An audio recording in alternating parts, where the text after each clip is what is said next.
Swabi police station के मालखाने में आग लगने के बाद धमाके से जाँ बहक अफराद की तादाद 2 हो गई है। 23 जख्मी भी हुए हैं। धमाके के मकाम पर इस वक्त सूरत हाल क्या है, ये जान लेते हैं डॉन न्यूज के नुमाइंदे परवेज खान से, जो इस वक्त सवाबी पुलिस स्टेशन में मौजूद हैं। परवेज, बताइएगा सूरत हाल क्या है?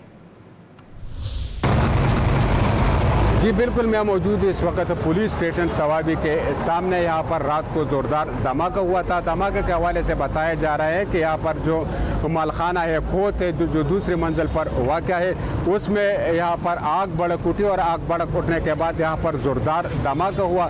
धमाके से यहाँ से पुलिस स्टेशन में मौजूद तकरीबन 25 जो अहलकार है और जो हवालात में मुलजमान थे, उन समेत 25 अहलकार शदीद ज़ख्मी हो गए।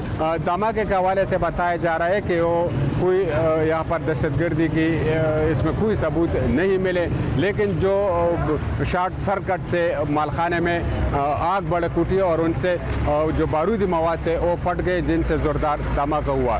मैं ज़ख्मियों के हवाले से बताता चलूँ कि यहाँ पर जो सामने बिल्कुल पुलिस स्टेशन के करीब यहाँ पर मस्जिद है, इसमें 8 साल बच्चा जो नमाज पढ़ रहा था वो भी इस धमाके में जान बहक हो गए और इसी तरह एक और ज़ख्मी अस्पताल में चल बसा, तो उनकी जान बहक होने वाली की तादाद 2 हो गई और 23 के करीब यहाँ पर ज़ख्मी है। जी बहुत शुक्रिया आपका परवेज।